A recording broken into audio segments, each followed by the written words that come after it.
right, good evening and welcome to Waseca School Board. Our regular meeting for today is Thursday, April 15th, 2021, and we are here in the Junior Senior High Performing Arts Center. Everyone please rise for the Pledge of Allegiance.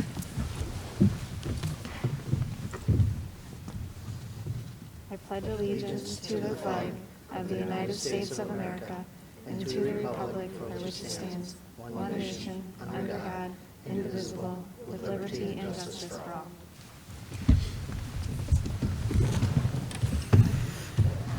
All right, can I get a motion to approve tonight's agenda? Make a motion to approve Second. the agenda. Second. A first and a second. Any discussion? Okay, hearing none, we'll call for a vote. All those in favor say aye. Aye. All those opposed? Motion carries unanimous.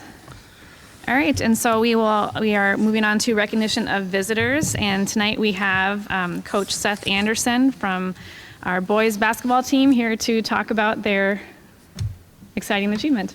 Yeah. Thank you for being here. Well, thanks for having me, first of all. It's been just a whirlwind of the last 2 weeks and really just the last 3-4 months of the whole season. And, anytime you're dealing with the pandemic and trying to play sports and trying to manage all that stuff, it's just been a wild year. And I just couldn't thank you guys enough for allowing us, to play safely and have all those great opportunities. Because I know the kids, as soon as they were able to get back in the gym for the first time, just the interactions that they were able to get with each other was, probably even more important than playing the sports at that point. It was really good for, I think, their emotional health, physical health, to be able to do something like that. But and then to be able to have the season continue, to be able to go as far as we did, and be able to win a state championship game in an exciting fashion. It was just such a special thing, and I know the kids all appreciate it.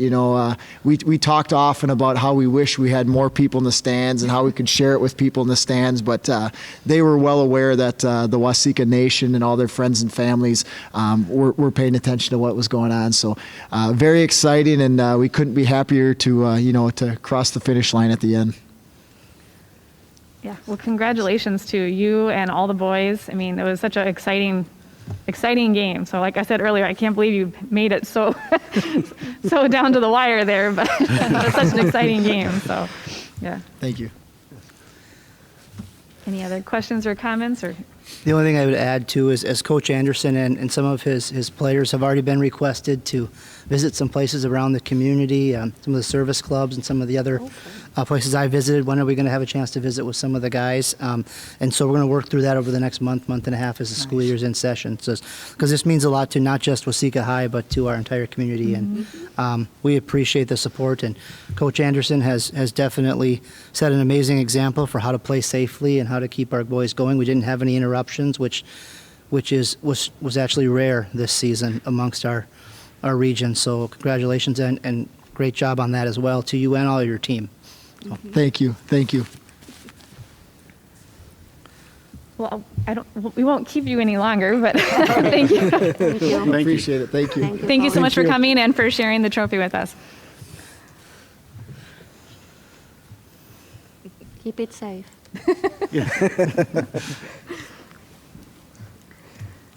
All right, we'll move on to payment of claims. I had the opportunity to review the claims for the month of March, and I would make a motion to pay action of payment for accounts payable of $1,280,044.65. This does not include dental. The dental will be added to next month's. And then payroll in the amount of $823,348.73. I'll second. All right, we have a first and a second. Any discussion?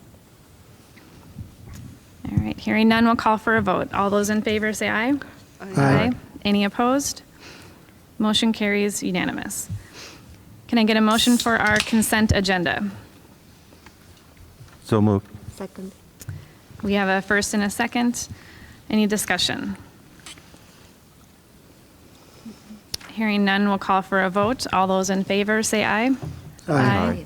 Any opposed? Motion carries unanimous. All right, that moves us into our information items, and we will invite Mr. Hudspeth to give his superintendent report. Right. Well, thank you and good evening. It feels like when you're back-to-back weeks like this, but there's so much positive things to share that we certainly have an opportunity for more reporting. As we drove up tonight, I'm sure you all noticed how much exciting it was to see our students out competing, and you hear the band playing, and it feels this spring like this is a spring that a high school and a school district should be feeling like. So there's some cause for celebration as we move into the last 7.5 weeks of our regular school year. I want to break my report into three parts today, and they're all relatively brief, but they do have some important information for you and for our community to know of some things that are coming up based on our conversation last week, but then also what we have going forward. So we are managing the pandemic continually in our classrooms. Our model of learning with our students in class 4 days a week seems to be successful at this point. We are continuing to average anywhere in that 2 to 5 active positive cases from time to time as of this moment, and I'm hopeful this maintains, but we'll see how it goes. We're at 1 active positive case in our district, which is pretty exciting. And, as we know, that impacts the rest of our district. So, last week we were at 5 cases and about 100 quarantine students, and right now we're at 1 positive case, and then 43 students remain on quarantine, not all connected to that case, just from various exposures. And from looking at the community numbers, we still have cases spreading in our community. And we are managing that. I'm still proud to say, and in fact I said this to the Exchange Club yesterday, or Tuesday I guess it was, we still, that we're aware of, can only identify 1 or 2 cases where school may have been the contact that led to a positive case, because our students and our staff are still doing a great job at making sure they do what they need to do. So the spring is an exciting time as we get ready right now for our students are taking assessments, they're getting ready for graduation. We're talking about what the last 2 months of school look like. I was just on a call before this meeting talking about spring field trips and how that works, and we've kind of have a system now of how to transport students, how to be safe when we're inside and outside, and it's work that looked overwhelming and still remains overwhelming in times, but we know what we have to do now, so that's exciting. We are intending to, as I mentioned in my update, I think, and also in a previous conversation, and you may have seen it on Facebook, we are intending to hold prom on the 1st of May, which is very exciting for our students. Last I heard from our chair of the prom committee, that she had 240 students or so that had signed up as of yesterday, which is exciting. So we're going to plan on having the Grand March in the gym, and we're still working out what capacity can be, who can come and watch. We're going to live stream it. We'll try to make that as accessible as we possibly can. But then we're able to partner with our fairgrounds, and they're going to allow us to have the dance portion we're going to keep it to a 2-hour period where the kids can go and dance and over at the fairgrounds, and we've got an open air space, but we also have a backup where they can go into one of the buildings if they need to and still be semi-outdoors. How the fairground buildings are designed. They have to be in groups of 6. That's Department of Health guidance on gatherings, and they've kind of got that figured out, where if you have a larger group you want to go with, you're just going to be at tables close to each other. And I think we know that our students have kind of figured it out by now, that if I don't want to mess up my graduation commencement, so I'm going to be smart. Similar to what Coach was talking about, his boys made some appropriate choices on the weeks leading up to their state tournament run, so they did not have to be at risk for quarantine. And our kids and our students are getting that. So we feel good about that. Oscars is going to be delivering box meals for all the students, and so there's not going to be a buffet line or a serving table, so I feel good about that. We'll be masked up and we'll do what we need to do. But the fact that they get that experience for some of our seniors and all of our students is pretty exciting to finish that. Along the same lines, we know this year we're going to be able to do a more regular, for lack of a better word, commencement ceremony for graduation. We're excited about that, having students walk across and receive their diploma and culminate their time. And what a year to be a senior, and we can celebrate that with graduation. We do have 2 options we're looking at for our graduation ceremony. The one being our gym, and with that half wall, being able to move back, we should be able to get pretty large capacity into our gym. But we also have the option of it being outdoors. We could choose to use our football stadium if we'd like. Some districts have chosen to go that direction. capacity increases, but then we have the weather issue, we have the PA, the hearing, can you hear what they're saying? We got wearing our nice clothes and we're out on the grass, just those kind of things are the dilemma. So actually, I talked to Dr. Miller last week, and he's going to be engaging some of the seniors and asking them, as the student council and as our senior reps, what do you think? As students, let them decide, do we want to risk the weather to be able to have a few more people in there? Or was it better off to have, what we consider more controllable ceremony, even though that might reduce the capacity by, or it may not. That's the other thing to think about. We're finishing up that calculation now. But we know it, we're excited about how that's going to look for our kids. And they've just been working so hard this year to finish off this year. There's just so much hope and positivity that you see right now in all of our buildings, particularly this one, to talk about these two events. And so I'm looking forward to the next 7-8 weeks to move through that piece of it. Our trip is still on plan for our band students and choir students to be going to Branson.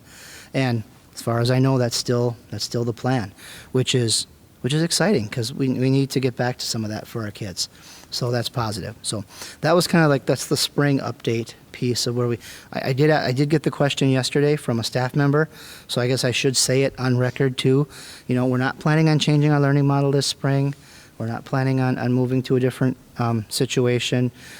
We kind of have the rhythm now if kids are at home for a couple weeks, how we manage that. We shouldn't need to switch our learning model for a building or a grade level or anything.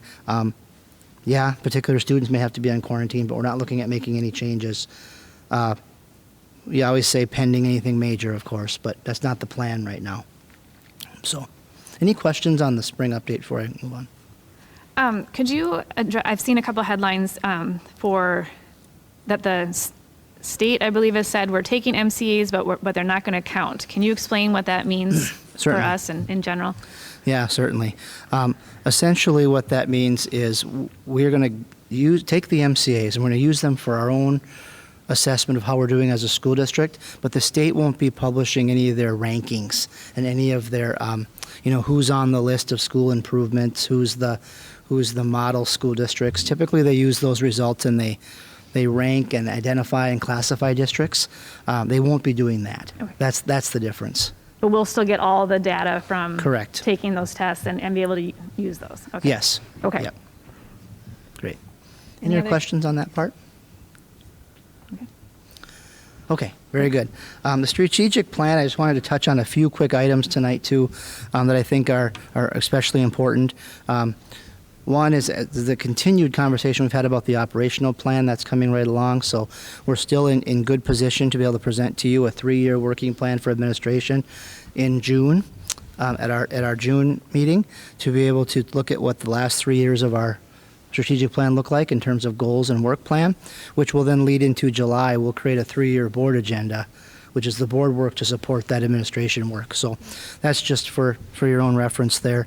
I also want to make sure I don't fail to mention, because it's one of the things that we need to make sure we talk to about at a board meeting. It doesn't necessarily fit the strategic plan in every single area, but it does kind of for student support and safety. We did just complete all of our radon testing that we were required to do for this year. All of our levels were below the necessary levels. Everything is safe. And being in southern Minnesota where radon can be a thing, we are required to make sure we keep track of that and test that very regularly. And we have filed all the necessary reports with the Department of Health, and everything's on time and ready to roll.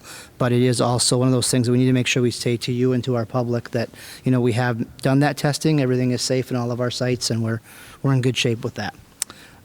Student achievement, I just want to mention briefly, and Julie just mentioned that a minute ago. On Monday the 19th, we have a district accountability advisory committee meeting coming up, and we'll talk more about some of our spring data and some of our spring assessments that we have ongoing and that we've already received, so we kind of know what it looks like for our student performance for this year. We'll talk with that committee at that time, and then we'll bring it to the full board later in the spring. For student support, we're planning, I'm going to take a little bit of time here to talk about this in a moment, but summer programming planning is well underway.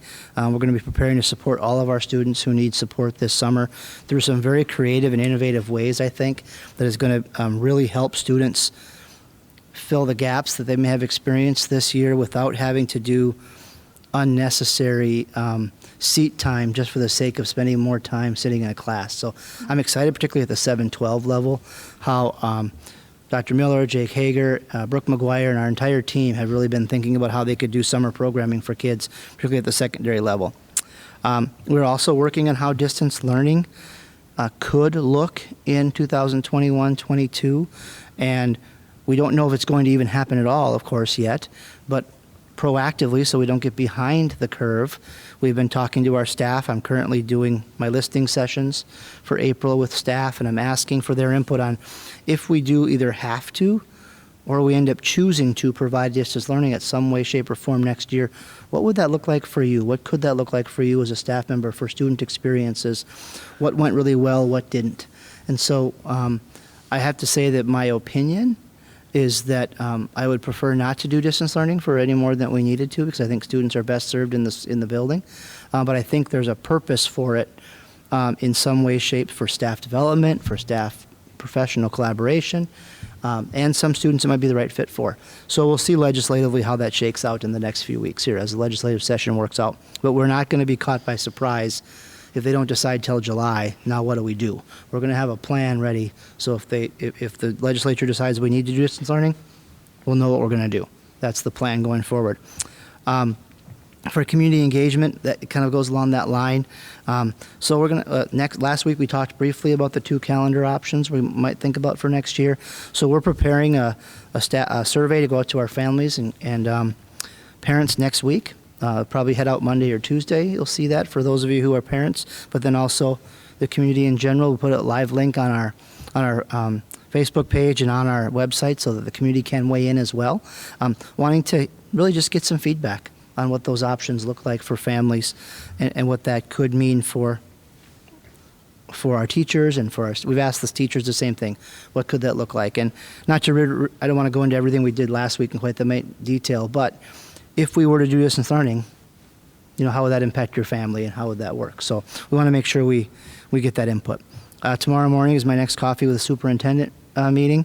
The link is posted on our website with a link to our website from the Facebook page. We found with the social media experts, we're not supposed to put the link right on our Facebook page. We're supposed to put our link to the website, then to the link some layers of security that our folks have helped us through, but we're doing that. And we'll talk about that a little bit with whoever comes tomorrow, about what they think about the fall, what options could be.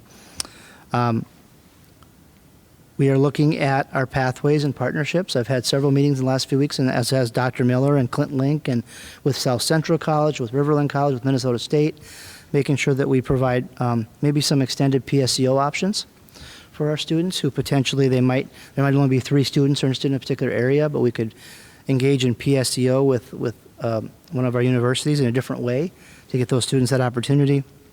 And then the last thing, I know this is a long list, but the last thing is just we are also, and we'll talk about this a little bit at the DAC meeting next week, is we're also looking at 2020-21. And I know several of you had these questions in the past, and looking at the content delivery and what have we missed this year, what didn't get included, and we might not even know that until we get some of our assessment results, and that tells us we may have taught that, but the kids just didn't connect with that particular item or that particular content area.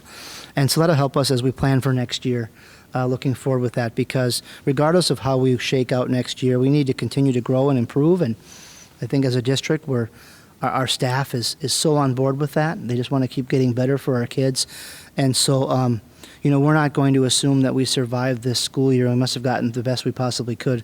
What can we do to continue to get better? Celebrate what we did well, but also continue how to get better. So I'm going to pause. That's the strategic plan bullet, and ask if there's any questions on that part of my report. Okay, all right. And then the last thing I just wanted to cover, and first I want to mention community education, is the registration is going to be going live here in the next week or 2, and we're going to be looking like almost a normal community ed slate of activities for our community this summer. Student activities, adult activities. We've got some things that we are not going to be able to do the same way, but most of it is because, Prairie Fire Theater has opted not to come down again this summer. That's not something we can control, but we are available and ready for them. And so our community ed offerings are going to look very close to normal for this summer, which is encouraging for our community and for our families. As far as the summer programming goes, what WIS and Hartley has started already, they started at the end of March, is doing some after-school programming a couple days a week, which has not been something they've done in the past, and some targeted services to help students to fill some gaps. And so based on the assessments and how they're working through that summer after-school activities, we're going to be making some recommendations. Families will be getting letters here in the next week or two, late April, about interest in summer programming, being able to really focus on essential standards in reading and math, particularly, and then for the with a focus of the summer reading and math, but then also some other grade level expectations in some of our content areas. We anticipate being able to accept almost all students who are interested in that. There will be recommendations. We'll start. That's always how it works. Start with recommendations, and then as we move through that selection process, or we might be able to guide some students to some experiential community ed experiences, different things they might be able to do to get some of that extra summer activity. At Hartley, one thing that's really is a new thing, and we talked about this earlier in the school year with our World's Best Workforce, Ready for Kindergarten was something we knew we needed to continue to focus on. And so we're going to focus on a summer programming probably in early August for kids entering kindergarten. They'll have an opportunity to be at Hartley and do some of that kindergarten preparation activity to continue to enhance that. At our junior high, we're looking at a lot of interdisciplinary, experiential areas, opportunities to work through. Primary focus will be on reading and math, essential standards, science and social studies as well.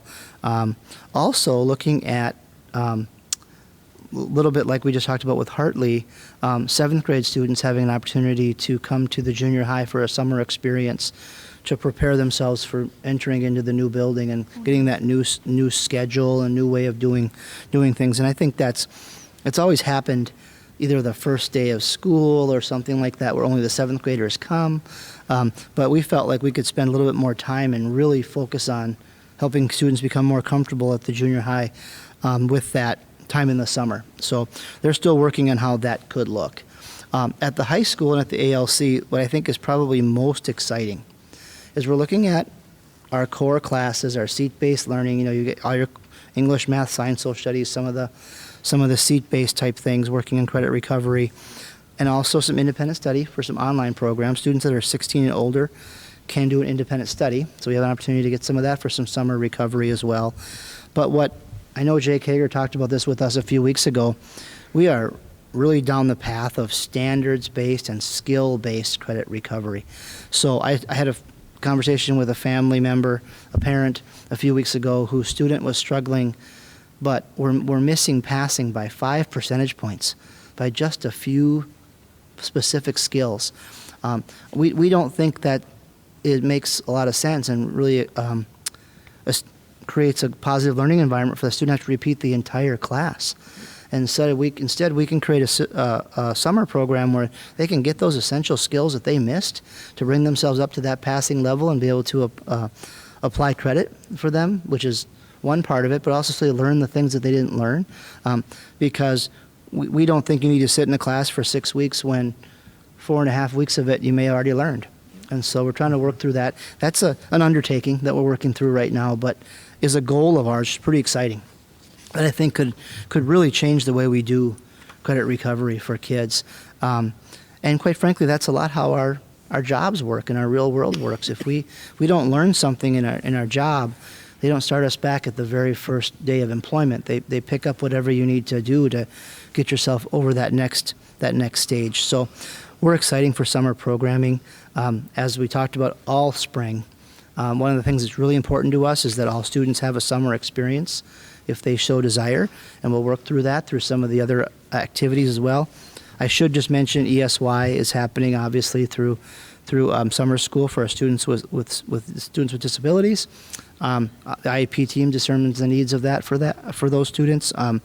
Last year we had to do some sort of a hybrid between whether they were in-person distance learning and more distance learning than not most of the time, but we expect that'll be more student contact ESY this year, and working through that. So that's how I would wrap up my report with that piece for the summer programming, and ask any questions you may have about that part of the day.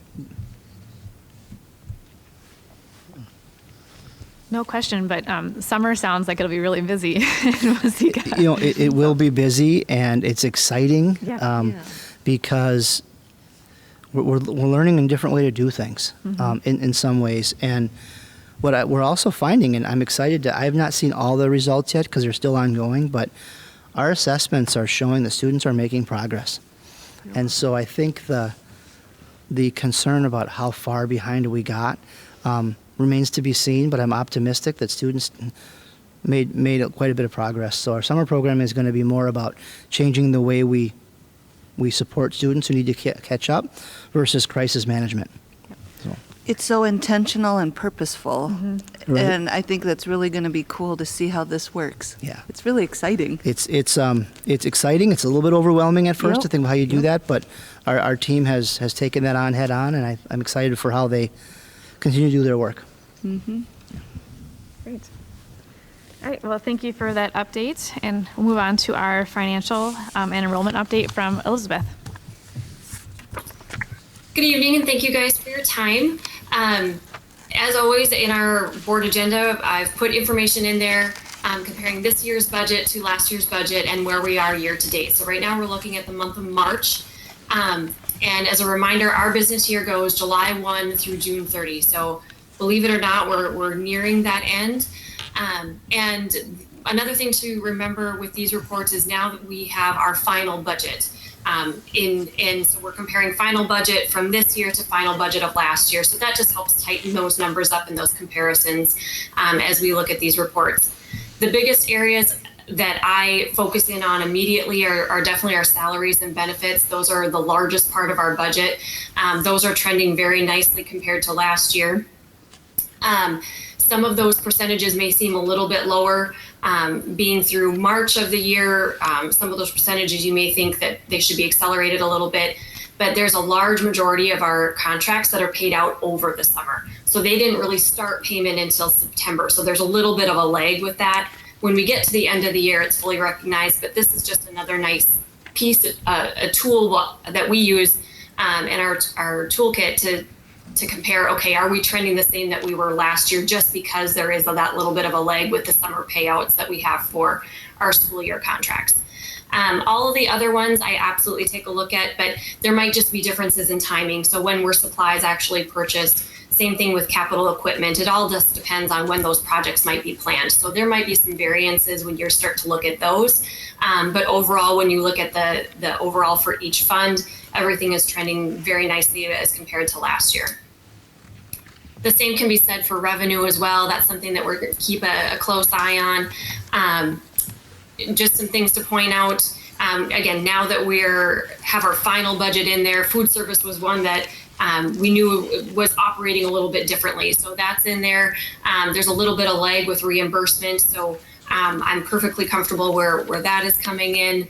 And again, overall, when you look at the very bottom of our overall budget, we are right in line with where we were last year as well. Any questions with expenditures or revenues? No. Enrollment is also included in there. And though it's lower than we would have liked to have seen this year, it's trending right along where all of our other years have been. So it's just following that natural progression.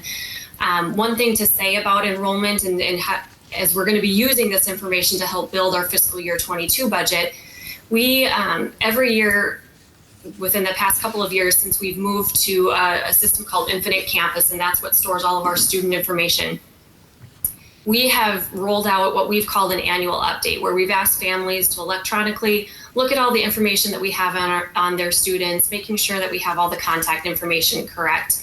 And that really gets us geared up for that next year. What we would like to do this year is a couple of different things. We really want families to participate as much as they possibly can. So we are looking to actually open that earlier this year and hopefully before the end of this school year, which will help hopefully give us better information on what next year might look like for enrollment. We're also going to change the name of it a little bit. We've just used annual update because that's what Infinite Campus has used. And we don't want that to be deceiving. parents may think, well, I don't have anything to update, so I don't need to go in there and do anything. We're going to change the verbiage a little bit and call it student verification. We want you to verify that the information is correct. So we're working on how to create that narrative and really encourage families to go in there, look at that information. For lack of a better word, it'll kind of be like a registration process for us to really start looking at what enrollment numbers might be for our 21-22 school year. Any questions with enrollment at all? I just have a question, and I don't know if you and Eric know, where are some of the kids going that with the decrease? No, I'm just kind of curious. Can I even ask that? And Eric, please chime in if you'd like as well. But I did take another quick look at that. Some trends that we're seeing are more families are homeschooling this year than they have in the past, and more families had chosen a non-public school than they had in the past. So for us, just with a snapshot in time, was at least 40 students that were in those other areas versus on site with us compared to last year. Right, but I do that. So that's important for, I think, for September and October going on. I think what you'll notice also is when you look at September to April, for the last several years, we actually have lost less students this school year than we have in several of the past school years from September to April. So we have, as I see those reports come across every day, students are just moving. They're coming in and out. We don't have very much movement to and from homeschool or non-public schools during the school year. That was definitely an impact to us to start the school year. As we moved on the year, it's more just kids moving in and out. And as you can see, we're actually right on trend for where we normally are from September to April, given September starting lower than we normally do. So, is that helpful? And I like how you're renaming it student verification and doing it earlier. I know I don't have kids in the school right now, but it's a great time because you're doing all your stuff with school. You're still in school mode, and once you hit summer, you kind of tone that out. So I think that'll really help you guys out. Yeah, understandably so. We're definitely trying to work with families, grabbing their attention when it's most convenient, or more convenient. Maybe we'll say that. I don't know if there's ever a convenient time, but. I've got a question for you too, Elizabeth. Do we ever try to figure out, we start off with a higher enrollment and then it kind of goes down during the year. Are these a lot of the same kids coming from the same families, or are they different kids coming from different families, or is it a whole blend of, do we ever try to track that or figure that out, or do we have any data about that, or? There's a couple different factors that are playing into it that I can think of offhand. And of course, there are going to be multiple factors just based on family needs and changes. Two things that are coming to mind for me are definitely our migrant families. And that's why you'll see a higher population in the fall, and then you'll start seeing that back in the spring. So that's a swing that you'll see throughout the year, and that's been a common theme for Waseca Public Schools ever since I've been here. So we'll have that higher count in the fall and the spring due to the movement of our migrant families. Another thing to take into consideration that I do want to point out is when you take a snapshot and you look at the Area Learning Center in our student system, the number is actually higher than the report that I have. The number that's in that monthly report is usually pretty conservative. The reason I don't put that full amount, so if I looked at Area Learning Center today, they have 100 students associated with the Area Learning Center.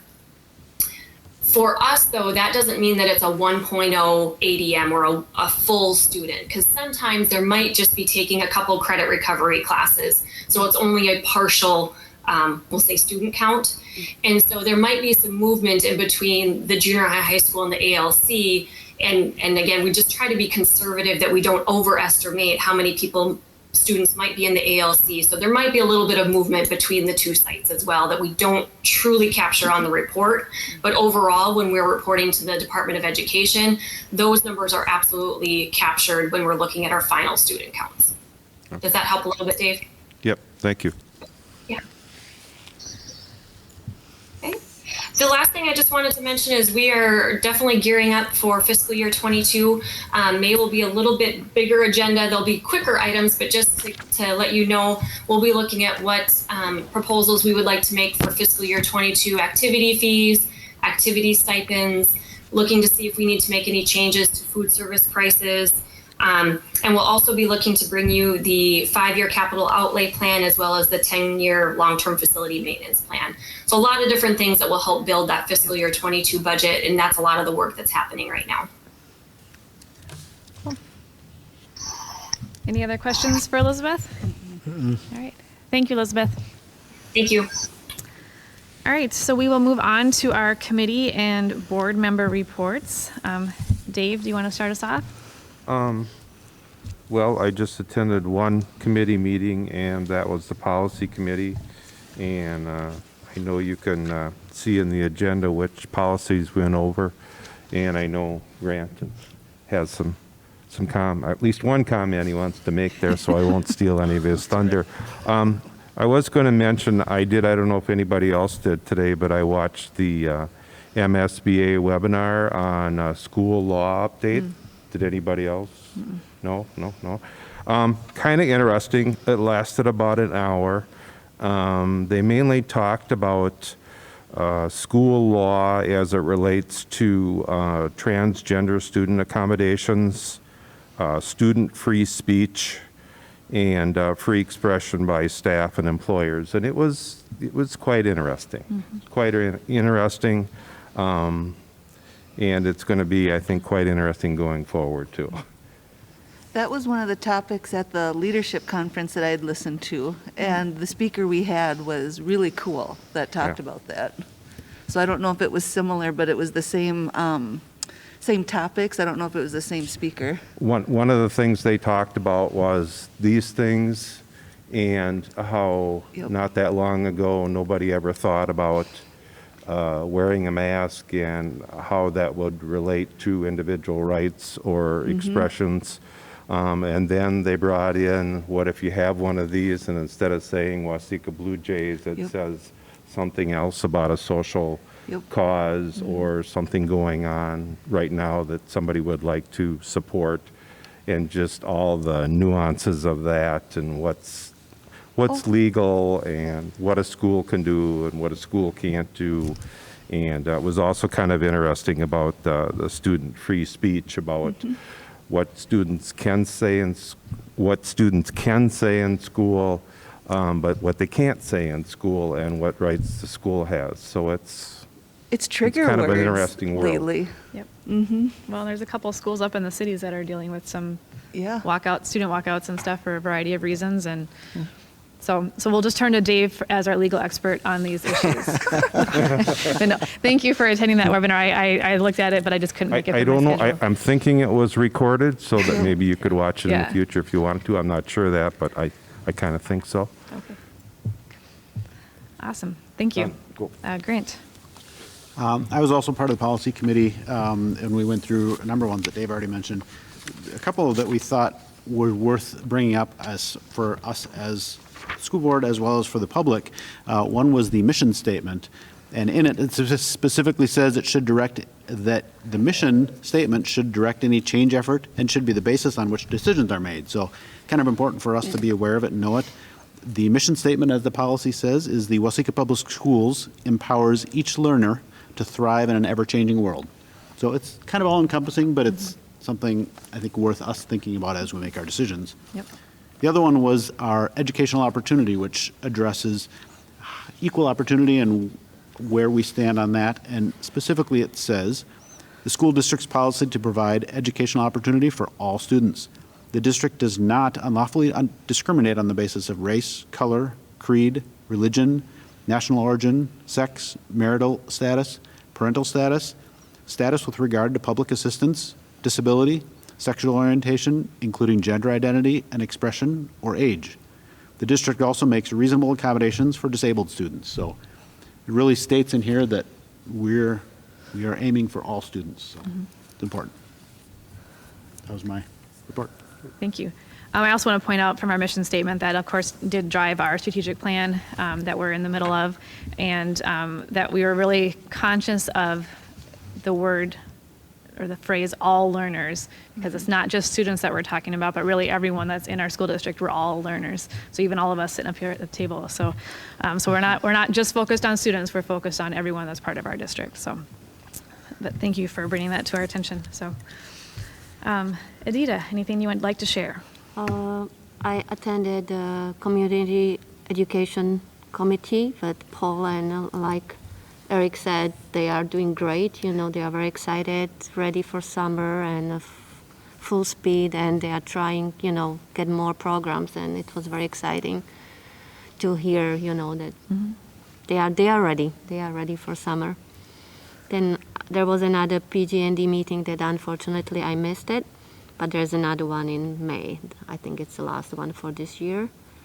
And I also attended a MSBA Phase 3 training, and I can leave for Katie to talk, but it was very exciting. Great. Yeah. That's my favorite of all the phases. Yeah, that's a good one. Yeah, I Yeah. like that one. Good. Thank you.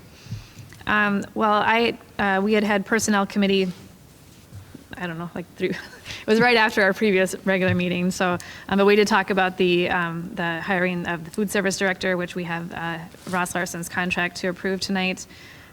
Staffing needs for next year, talking about reducing FTEs as a budgetary, or I like your phrase of right sizing our employees with our budget. So so we're moving towards that. And then from the legislative standpoint, I think we're just in a waiting game right now. So right now they're all debating budgets and what's going to go into omnibus bills and that kind of stuff. So I'm hoping to catch the 9 a.m. update tomorrow and see where we're at. But I think we're all just crossing our fingers that it doesn't go till like August. So, but that's all I have. Go ahead. Nice. I didn't have, I had the policy committee, and then I missed the finance because of my COVID shot. And then the Phase 3, that one's the community engagement. So that's where you're looking at even your board team. What categories are you sitting in? Are you an analyzer, a supporter, a promoter, a controller? Yeah. And then they did an activity. Adita and I were in the same class last night, but I don't know if we were in the same one the first time. I missed no. Yep. And then the first night you had an activity with what would you take on a boat with you. You have the 15 items, and that's always fun because you do it, you categorize, you label them 1 to 15 in importance of, or in level of importance that you take with you. And your first one is what you would consider how you want to rank them. Then you do it as a small group, how you're going to rank them. Then you come back to the big group, how you're going to rank them, and then how the Coast Guard did them. And it's easy when you do it yourself. You know, you just doop, doop, doop. You do your small group, and there's a little bit of debating, and you're rationalizing. But then you come back to the main group, and we got stuck on I don't think we got past number 2 or 3. We couldn't. Oh my gosh. It was between shark repellent and are we going to bring rope? Are we going to have sunscreen? Or do we want to have the candy bars? And it's just like, so you could tell some people are like, they're all coming with us. All right, just put them in the boat. Let's just move on here. And some of us, no, there is a reason why I need to have this first, because if I don't have coverage, I'm going to, dehydrate, and then nothing else is going to be worth it. And then when you went through the Coast Guard, it's like, just bring your mirror and you're going to basically be fine, because then you're survival mode and they're going to pick you up and they're going to hook you out. So it's just like, oh my gosh. But trying to work with each other and listen to where the other person is coming from and why they're coming from that direction is the point. So I'm going to also bring that up at work, because I think we're kind of, we need teamwork at work too, as an activity. But it is just, I love that one. That's so much fun. When I did Phase 3, we did not do that activity. I don't remember we that. had a different one when we did it in Rochester. Fun.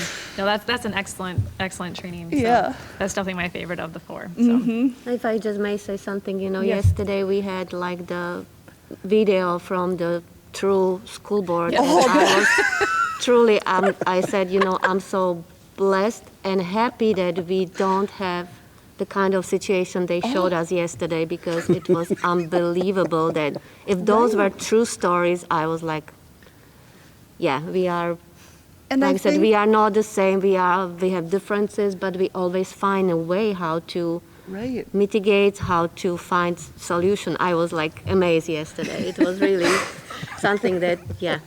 Oh, What yeah, about you, it's Jen? scary because you hear weird stories when you get together with other boards. It's like either we're really boring or we really know how to work together. And I'm ready I with the think it's- gavel, but we know I how don't to work need to ever together. use it. So. Yeah.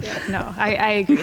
Those really eye-opening, some of the situations that other boards might get into. So, thank you both for attending that. Scott?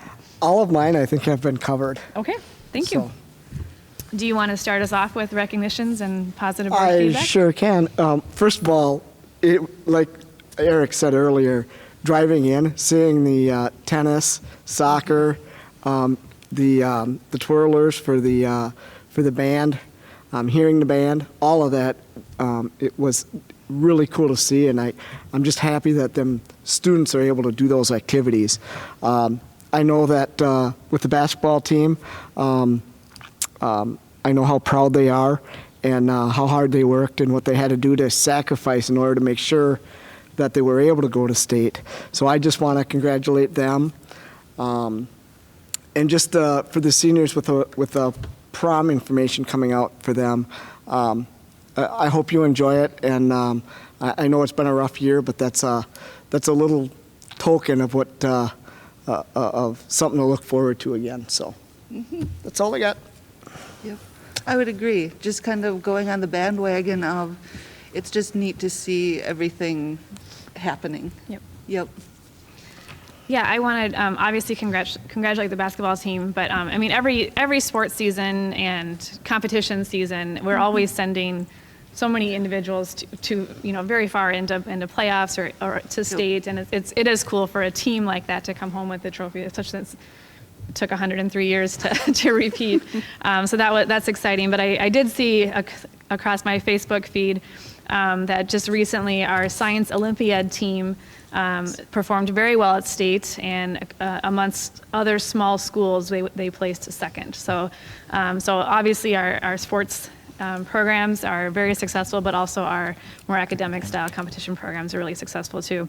And then I also want to acknowledge, since tonight is our last night in the Performing Arts Center, at least that we can anticipate, I want to thank Chuck Pollock for setting up every single week, every single meeting for us, and making us heard on Facebook and and in the building in the building here. And so thank you to Chuck for all the work he's done to us or for us. So Thank you.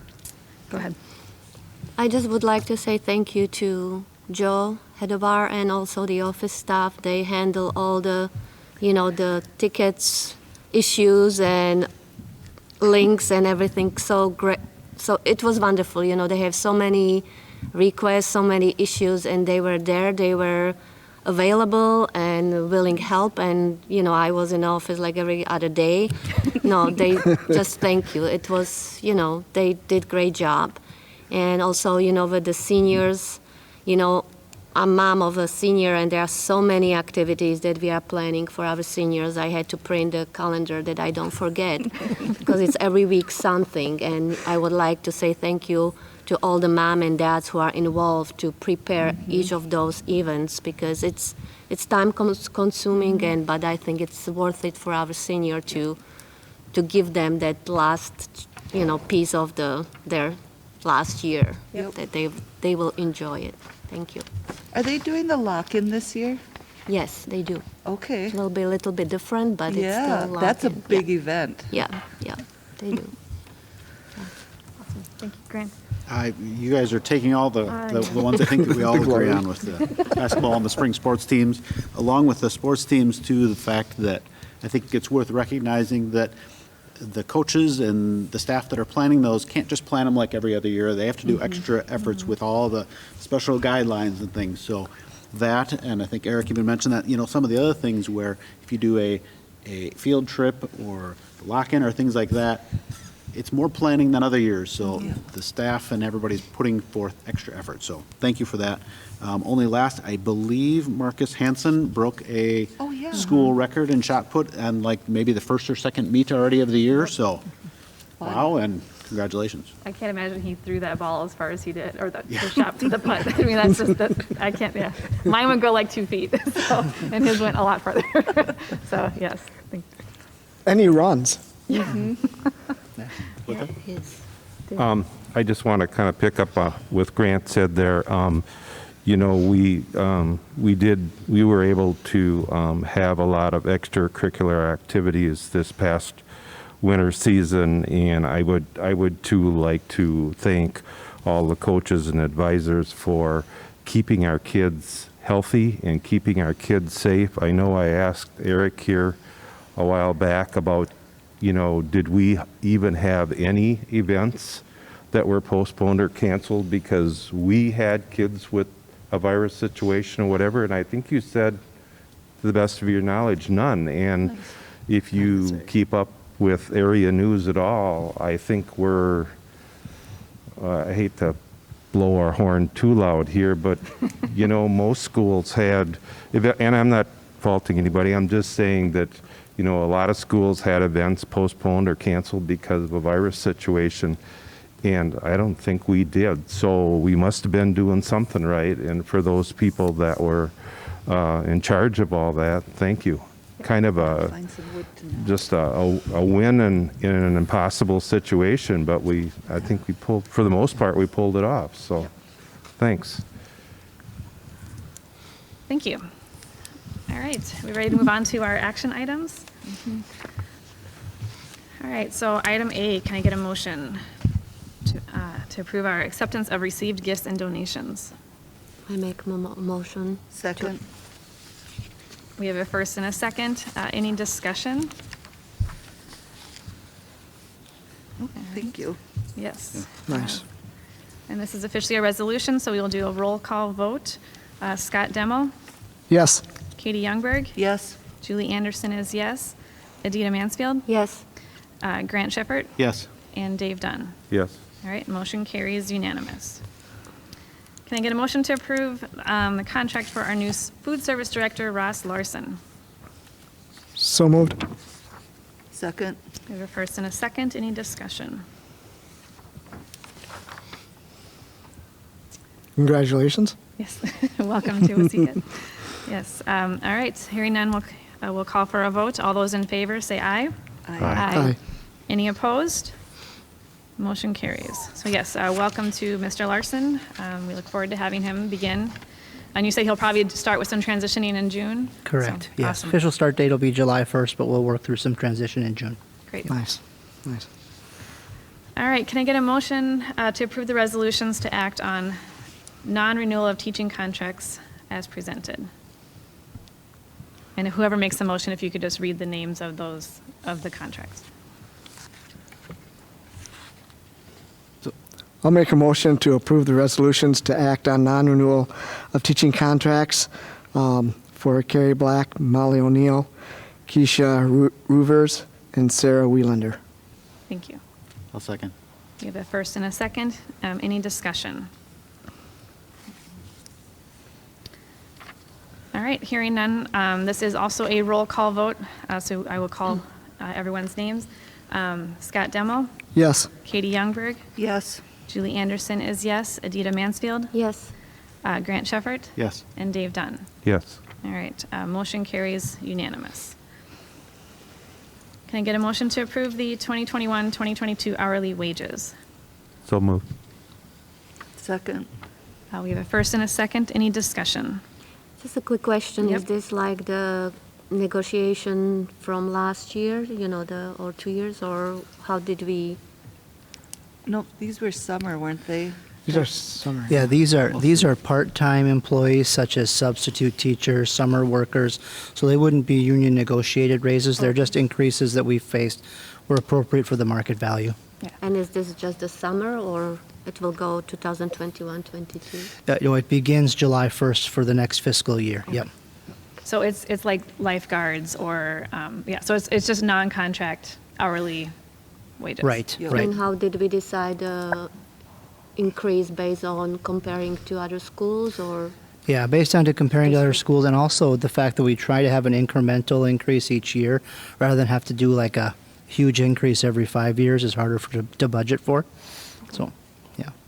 So kind of just an increase with inflation in a sense? Yeah, when I looked at them this time, we're very comparable. In fact, we're probably on the lower end of some of these, but as long as we continue to have employees who are excited to work, then just make the slow increases. Okay. Thank you. Yep. Any further discussion? All right, hearing none, I'll call for a vote. All those in favor say aye. Aye. Any opposed? Motion carries unanimous. Can I get a motion to approve the reviewed policies? So moved. Second. We have a first and a second, and then I believe there is some discussion. Yes, go ahead. Yeah, if I could just mention briefly, just so that for the board's knowledge, as we review these policies and approve the reviewed or revised policies, we do go through them as a leadership team. So we have the opportunity to revisit any that need to be reminded of and or changed. We go through that with our leadership team. Also, what this gives us the opportunity to do is to find every once in a while, some language that we may have determined hasn't been followed in every case in the past. You know, for example, the complaint policy that's 3. 103. You know, a formal complaint does need to be responded with something in writing to the complainant. And if there's a situation where that doesn't happen, it hasn't happened in the past, which we become aware of during this review period, we work hard together as a team to make sure that doesn't happen again, and we rectify any of those changes. So the policy itself may not need changing, but in some cases the implementation of the policy needs to be addressed with us as a leadership team. So I just wanted to point that out for the group, and that was one example of one that we had some conversation with where we need to make sure we're reminded to be following that when necessary. Yeah, so I appreciate, obviously we have a policy committee. Of course, the whole board also reviews all of these policies, but it's cool to know that once they've come to the board, you also take them back to your team so everyone is aware of. So our policies are really going through everyone several times, so that's good. Any further discussion? Okay. All right, so these are reviewed policies. These are policies 902, 905, 906, 101.1, 102, 103, and 104. So these had no significant changes, and they only required one reading. If there's no further discussion, I will call for a vote. All those in favor say aye. Aye. Any opposed? Motion carries unanimous. Can I get a motion to approve revised policy? And this is just policy 802. So moved. Second. Grant is first, Adita second. Thank you. Any discussion for our revised policy 802? All right, hearing none, I'll call for a vote. All those in favor say aye. Aye. Any opposed? Motion carries unanimous. And if anyone watching at home wants to just read these policies, for fun, they are all on our website under the school board page. So excellent reading material. So, all right, I don't think we have any more action items, so that brings us to the end of our agenda. Upcoming items and reminders, our next meeting is a work session. This will be Thursday, May 6th, and then our next regular meeting is Thursday, May 20th. We are moving back to the second floor conference room in the central building. At this time, we are not able to live stream our meetings, although we will work on getting back to that. But we will record all of our sessions and put them on the website within a few days of all of our meetings. The public is invited to attend our meetings. We can definitely spread out in that room just as well as here, unless suddenly we have 100 people, then we'll have to figure something out. But yeah, so it's exciting to move back to the boardroom, and it's exciting that the reason we're moving back is this stage is getting used for activities. So, and that's our main reason for moving back. So I'm glad that everything is really looking quite normal at the high school, that they're so busy that we can't even meet here anymore. So, anything else to remember for the next few weeks, other than lots of committee meetings? All right, can I get a motion then to adjourn? I'll make a motion to adjourn. Second. All right, all those in favor say aye. Aye. Aye. We are adjourned. Thank you, everyone.